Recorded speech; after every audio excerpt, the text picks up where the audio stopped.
Salut tout le monde et bienvenue dans ce troisième co-lecture de décembre. Joyeux Noël bientôt, c'est toujours le mois spécial.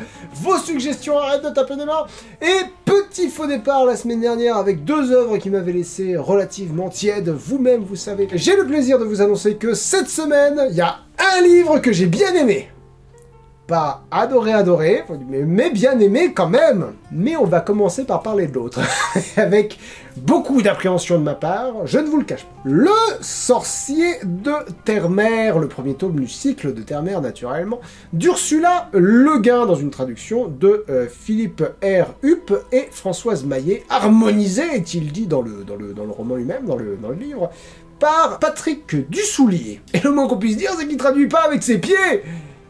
Du soulier. On lui a jamais fait, je suis sûr. Je suis sûr on lui a jamais... C'est parce que je suis un génie.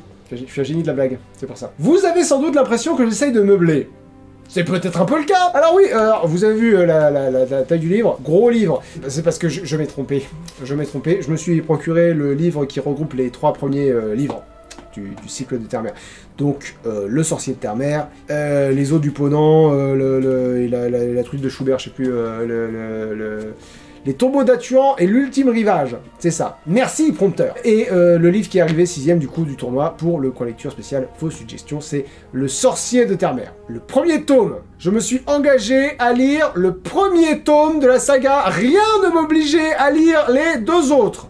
Bien d'accord là-dessus. Donc voilà, j'ai arrêté à la fin du premier tome. Ouais, j'ai fait parce que, si vous voulez, rien m'obligeait à lire le premier tome en entier non plus. C'est juste que dans le cadre du co-lecture spécial Vos suggestions, je sais pas, j'estime que je vous dois, je vous dois ça, je vous dois de lire, vous me le suggérez, vous m'avez suggéré de lire Berserk jusqu'au tome 14, j'ai lu Berserk jusqu'au tome 14, alors que j'avais envie d'abandonner à la page 3 du premier tome, j'ai été au bout, voilà. Et bien d'ailleurs c'est assez rigolo parce que j'ai vécu un peu la même chose dans une moindre mesure avec Le Sorcier de Terre-Mère. J'ai commencé à m'ennuyer littéralement à la 2e page, j'avais envie d'abandonner la lecture à la 12e, mais j'ai poussé et je suis allé jusqu'au dernier mot du roman. Voilà, jusqu'au dernier mot. Même que le dernier mot du roman, c'est monde. La preuve. En vérité, un peu de contexte quand même. Les Sorciers de Terre-Mère est le dernier livre que j'ai lu pour le co-lecture spécial Vos suggestions. Donc réellement le 5e, parce que vous le savez maintenant, il y a des livres qui passent dans le co-lecture que je ne lis pas directement, mais que Camille me lit le soir pendant que je berce et que je donne le biberon à notre fille, à raison donc de quelques pages par jour. Et évidemment, ce mois-ci, c'est pas parce que c'est le mois spécial Vos suggestions que ça devait changer, donc ce mois-ci n'a pas fait exception. Elle m'a lu un des livres de ce mois-ci, dont on parlera la semaine prochaine, et qui a énormément affecté mon humeur, on en parlera la semaine prochaine. Et qui a probablement également beaucoup joué sur mon appréciation du Sorcier de Terre-Mère. J'aurais peut-être eu plus de patience si j'avais pas vécu les 2 expériences de lecture en parallèle. Parce que j'ai ressenti à peu près la même chose pour les 2 œuvres, un abyssal ennui. Et c'est pour ça que je meuble. Enfin non, pas pour ça que je meuble parce que mes retours pour chaque livre, il faut que je me démerde pour qu'il fasse à peu près 1500 mots, pour que la vidéo fasse à peu près 20 minutes, parce que c'est plus sympa, c'est plus sympa. Pour beaucoup d'entre vous, c'est votre petit rendez-vous du week-end, voilà, si je vous dis, j'ai lu Les désastreuses aventures des orphelins Baudelaire, c'était chouette, et j'ai lu Le Sorcier de Terre-Mère, je me suis fait chier. Question de la semaine, et vous, ça va? Allez, à la prochaine. Moi, je trouve que ça manque d'intérêt. Voilà. Donc, j'essaye de raconter. Voilà. Alors, vous allez me dire, c'est pas non plus comme si là, vous crouliez sous l'intérêt non plus. Je suis bien d'accord. C'est probablement pas la vidéo qui va changer votre vision du monde, je pense. Mais en fait, la vérité, si vous voulez, la vérité triste, c'est que, en général, si c'était un autre livre, j'embrayerais, si vous voulez, simplement sur... vous racontez un peu le début de l'histoire, quoi. Voilà, c'est l'histoire de qui, il est où, il fait quoi, pourquoi, voilà, qu'est-ce qu'il veut, etc. Ça remplit ma chronique et voilà, et puis je vous explique pourquoi j'ai pas accroché. Peut-être, s'il y a une raison, je vous explique pourquoi j'ai pas accroché. La triste vérité, c'est que je me rappelle à peine du livre. Voilà. Parce que, en même temps, donc le soir, comme je vous disais, Camille me lisait L'Apprenti Assassin, et que je les confonds, quoi. Je les confonds maintenant. Alors, c'est pas l'histoire de Fitz, parce que Fitz, c'est l'apprenti assassin, donc c'est l'autre. C'est l'autre, qui n'est pas fils de noble, qui est fils de rien du tout. Je crois, mais vraiment, en fait, je pourrais aller sur Wikipédia, hein, je pourrais faire un tour sur Wikipédia, vous donner les bonnes infos, mais vous le savez, je privilégie l'authenticité dans cette émission. Même maintenant qu'elle est scriptée, j'essaie de privilégier l'authenticité. Alors, là, au tournage, enfin là, vous regardez, là moi j'en suis au tournage. Au tournage, je suis pas vraiment en train d'essayer de me rappeler le nom du protagoniste, mais à l'écriture, ça a été le cas. À l'écriture, j'ai galéré à me rappeler le nom du protagoniste. Et ça va peut-être finir par revenir, c'est peut-être, on ne sait pas, on n'exclut pas que ça revienne. En fait, c'est injuste pour le sorcier de Terre-Mère d'être confondu avec l'Assassin Royal, parce qu'il est sorti 30 ans avant. Mais donc voilà, pas Fitz, pardon, désolé pour lui. Il veut apprendre la magie, je sais pas s'il veut, en tout cas il va apprendre la magie, et il communique pas avec les chiens, parce que ça c'est l'autre, mais lui, il veut se la péter auprès d'une nana, en faisant de la magie interdite. Et la magie interdite libère une ombre dans le monde. Jed, il s'appelle Jed. Je vous explique le cheminement de pensée, pourquoi je m'en suis rappelé à ce moment-là. Oui, pardon, libère une ombre, cette ombre le poursuit pendant tout le bouquin. Je finis ma phrase quand même. C'est en disant magie interdite, je me suis dit, c'était quoi déjà cette magie? Parce que je me rappelais comment la magie fonctionne dans cet univers-là. Voilà, c'est une magie à base de noms, un peu comme dans Eragon. Et là encore, Eragon est sorti vachement longtemps après, c'est pas juste de les comparer. Une magie qui dit que quand tu connais le nom de quelque chose ou de quelqu'un, tu contrôles cette chose, tu contrôles cette personne. Et c'est pour ça qu'il ne révèle qu'à des gens très très proches de lui, qui s'appellent Jed. Et voilà, boum, Jed. Et donc voilà, et donc Jed, à un moment, au début du livre, il parle à des chèvres. Et du coup, on l'envoie à Poudlard pour qu'il apprenne la magie. Et là, Poudlard, c'est pas vraiment Poudlard, honnêtement, j'en ai pas grand-chose à foutre, désolé. Harry Potter écrit largement après aussi, vous vous en doutez. Le sorcier de Terre-Mère date des années 70. Voilà. Donc, à l'école des sorciers, pas Poudlard, il se fait un copain, il y en a d'autres qui sont méchants avec lui, et donc voilà, il veut impressionner cette nana, et donc il casse un caillou, ça libère l'ombre, et l'ombre le harcèle pendant tout le livre. Et tout le bouquin, si vous voulez, c'est Jed qui fuit l'ombre. Alors, pour pas finir de me faire haïr par les amateurs de Terre-Mère, je vais être positif, mais avec zéro authenticité pour le coup. C'est pas mon ressenti, c'est juste, c'est factuel. C'est un livre qui a énormément de public, c'est une œuvre même importante pour beaucoup de gens qui apprécient le style, qui apprécient le world building, beaucoup de critiques positives partout, qualifiées de chef-d'œuvre. Je pourrais vous en lire une, hein, vraiment, je pourrais, voilà. Je suis pas sûr que ce soit la raison pour laquelle vous regardez cette émission. Vous voulez probablement entendre ce que j'en ai pensé, et avec des arguments, idéalement. D'autant plus ce mois-ci, je veux dire, c'est le mois spécial vos suggestions. ça me fait chier. Franchement, pour vous, ça me fait chier. Et la vérité, chers frères, chères sœurs de lecture, c'est que je suis démuni. Je suis démuni parce que j'ai pas 1000 façons de vous dire que je me suis vraiment fait chier. Ouais, mais pourquoi tu t'es fait chier? Je sais pas. Le monde était pas intéressant, la magie était pas intéressante, le héros était pas intéressant. Sa quête, avec des guillemets, j'ose à peine appeler ça une quête, pas intéressante non plus.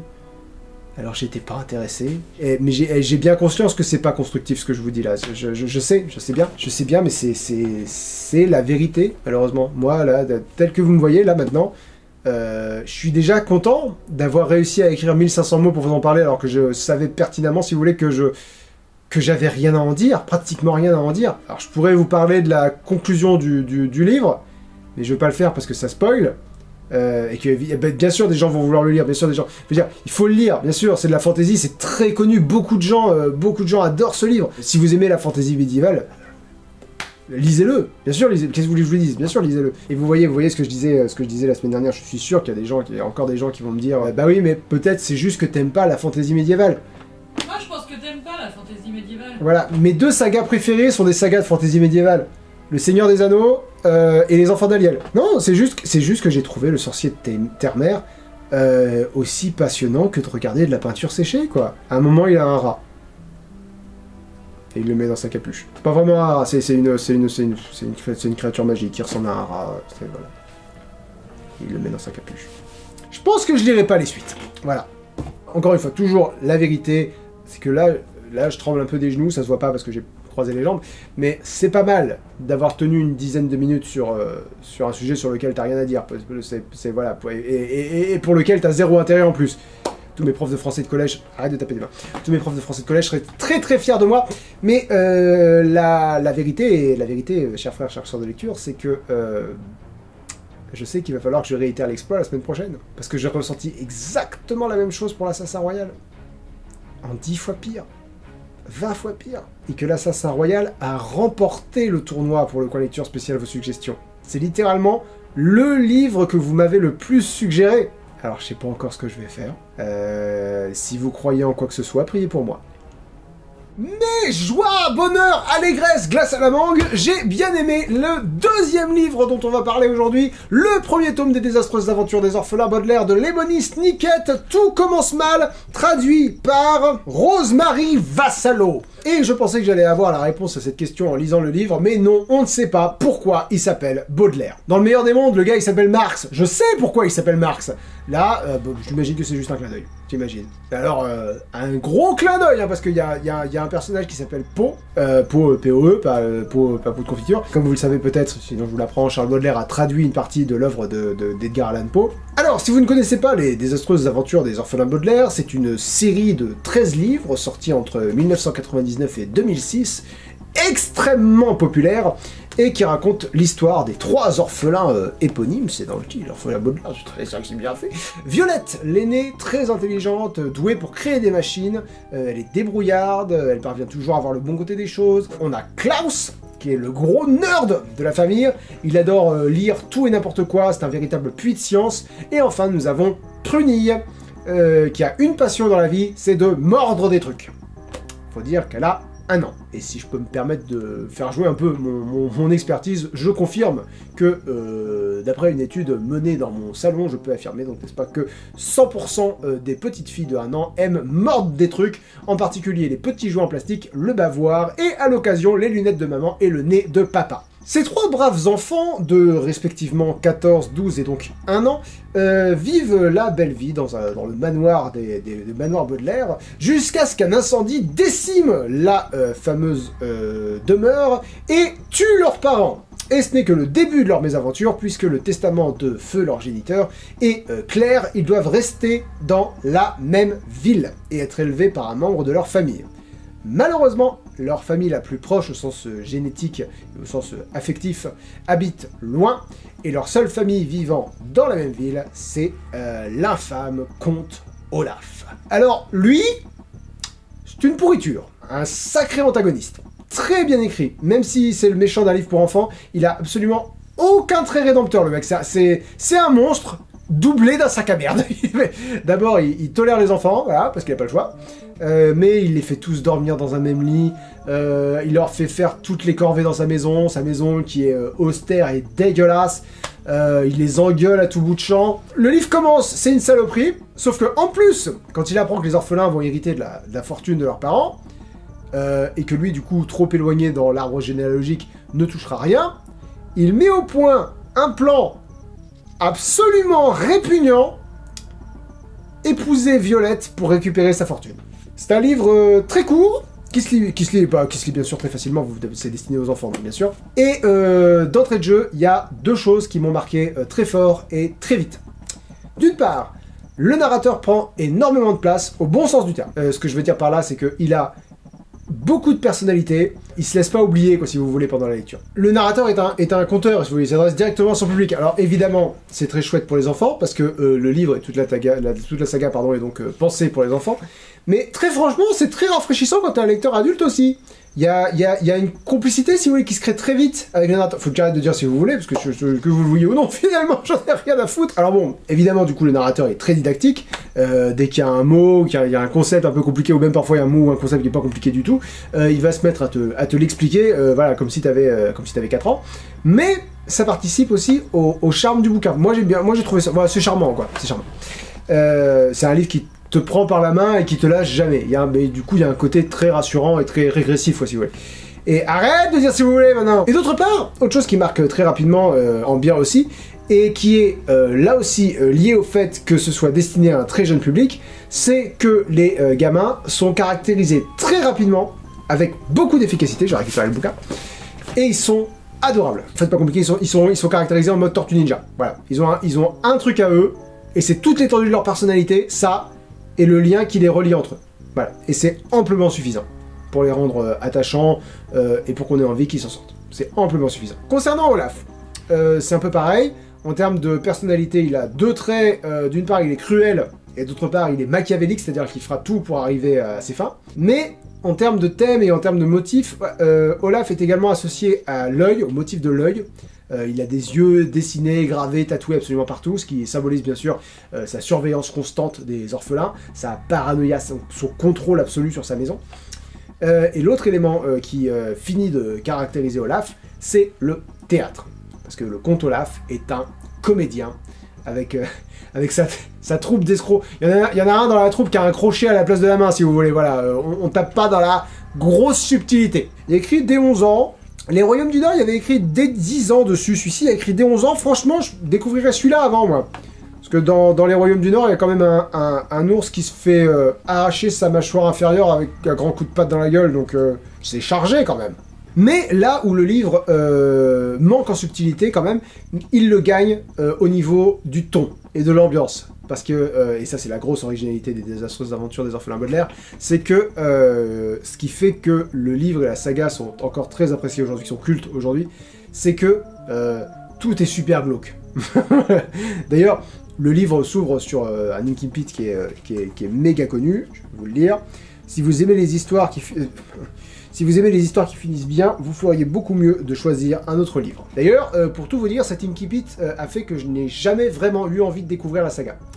Parce que j'aime bien les histoires qui finissent bien. Donc si c'est pas pour moi, c'est pas pour moi, quoi. Voilà, merci de prévenir, bon vent. Alors, vous pourriez me dire, oui, mais justement, t'es pas intrigué, t'es pas intrigué par... Et j'aurais répondu, intrigué par quoi? Il te dit que ça finit mal. Donc non, je suis pas intrigué. Non seulement tu sais comment ça finit, donc il n'y a pas de suspense, mais en plus tu sais que ça va pas finir de la façon dont toi t'aimes, enfin comme moi j'aime si vous voulez. Voilà, moi j'aime quand mes histoires se finissent bien. Alors si c'est pour que les gamins ils meurent à la fin, non merci, très peu pour moi. Mais la vérité c'est que Lemony Snicket joue sur cette limite, un peu façon Famille Adams si vous voulez, même si franchement la Famille Adams le fait mieux, mais il s'en sort quand même très bien. Il joue donc sur cette limite, il faut que ce soit glauque. Il faut que ce soit triste, parce que c'est l'ambiance qu'il te vend, donc il faut qu'il y ait cette ambiance. Mais il faut pas jouer cette carte à 100%. C'est un équilibre que la série Mercredi n'a pas du tout, d'après moi, mais on n'est pas là pour parler de ça. Donc voilà, il faut qu'il y ait cet équilibre. Sinon, si je verse trop dans le glauque et dans le triste, bah, c'est pas plaisant à lire, quoi, forcément.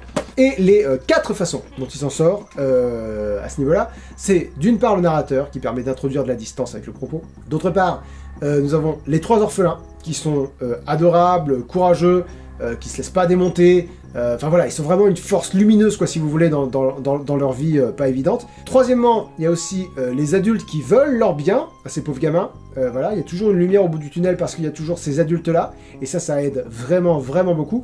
Alors, souvent, ils servent un peu à rien, hein, ces adultes, faut dire ce qu'il y a, mais pas toujours. Et enfin, quatrièmement, et c'est peut-être là que le suspense, la notion de suspense que j'évoquais plus tôt pourrait jouer, le livre ne finit pas vraiment mal. C'est pas vrai. Il finit bien. Le livre finit bien. Je pense pas vraiment vous spoiler si je vous dis qu'à la fin, les orphelins gagnent et le comte Olaf perd. Voilà. C'est un livre pour enfants. Bien sûr que les gentils gagnent. Bien sûr que le méchant perd. Mais l'Inkimpit n'est pas non plus... ne ment pas vraiment non plus. C'est pas vraiment un mensonge dans le sens où ça finit pas de la meilleure des façons possibles. Voilà. La fin est quand même un peu amer, franchement amer. Mais il faut bien dire ce qui est aussi, il leur arrive couille sur couille à ces pauvres gamins, donc voilà, c'est difficile. Il y a juste un truc qui m'a un peu surpris, mais alors j'ai peut-être tort à ce niveau-là, vous allez me dire si vous êtes d'accord ou pas dans les commentaires. Alors, j'ai vu le film avec Jim Carrey, et j'ai vu quelques extraits de l'adaptation Netflix avec Neil Patrick Harris, et j'ai l'impression qu'ils essayent de rendre le personnage d'Olaf un peu sympathique. Enfin, pas sympathique, quoi, pas sympathique à proprement parler, ça reste un trou de balle, quoi, bien sûr. Mais j'ai l'impression que les adaptations essayent de le rendre drôle ou divertissant, un peu gauche. Enfin, voilà. J'ai la sensation qu'on est censé s'attacher à Olaf, peut-être même plus qu'aux enfants. C'est lui qu'on a surtout envie de revoir dans ces œuvres-là, plus que... Et en lisant le livre, ça ne transparaît pas du tout. Olaf est un antagoniste, alors c'est un antagoniste vraiment chouette, mais c'est une pourriture de A à Z. Il est jamais drôle, il est jamais spirituel, le divertissement vient de sa défaite uniquement, pas de lui-même. Enfin voilà, j'ai trouvé ça bizarre, mais c'est peut-être que moi. Après, les adaptations en vidéo ne peuvent pas avoir le narrateur, et je vous ai dit, le narrateur apporte vraiment beaucoup de fun à l'œuvre, donc c'est peut-être pour ça, pour contrebalancer le fait qu'il n'y ait pas de narrateur. Ça, et puis aussi les acteurs et les actrices qui jouent les enfants, ne peuvent qu'avoir moins de charisme, si vous voulez, que Jim Carrey ou que Neil Patrick Harris. Donc, je comprends dans un sens, mais quand même c'est bizarre. Bref, c'est de loin le livre qui a le plus de chances qu'un jour je lise ses suites dans tout le mois spécial vos suggestions, mais je suis vraiment pas sûr de le faire. Après, ça tient surtout au fait que les autres livres n'ont aucune chance que je m'approche de près ou de loin des suites. Mais alors, concernant les désastreuses aventures des orphelins Baudelaire, le fait que je sois clairement pas le public cible et qu'apparemment la série ne débouche vraiment sur rien, sur aucune conclusion satisfaisante, si je me fie en tout cas aux quelques critiques que j'ai lues, ça me refroidit pas mal. Voilà. Mais je suis quand même content d'avoir découvert ce premier tome. Ce fut très chouette. Et c'est sur cette conclusion joyeuse que se termine ce coin lecture. Merci à toutes et à tous de l'avoir suivi. Et en particulier, comme toujours, à mes Plectrions de niveau 3 et plus, comme Chaminou333, comme Myst, comme Myriam Siko, comme Hans World, Emma Ben Naïm, Jamesina Percy, Leslie, Alicia, Elysia, pardon, et le monde de Titi, par exemple. On se laisse sur la question de la semaine. Est-ce qu'il y a un livre que vous vous êtes poussé à finir parce que vous estimiez que vous le deviez, alors que vraiment vous auriez dû abandonner? Mais non, non, vous avez tenu bon, vous l'avez... Parce que moi, il y en a eu deux ce mois-ci. Il y en a eu deux ce mois-ci, donc le Sorcier de Terre-Mère et donc l'Assassin Royal, dont on parlera la semaine prochaine. Lui et le Chant d'Achille. Le Chant d'Achille, les gars, ce sont les deux derniers livres qu'il me reste à chroniquer pour ces quoi lectures spéciales, vos suggestions. D'ici la semaine prochaine, joyeux Noël, bientôt, là, joyeux Noël cette semaine, et une très bonne fin de journée à toutes et tous, et à la semaine prochaine. Ciao!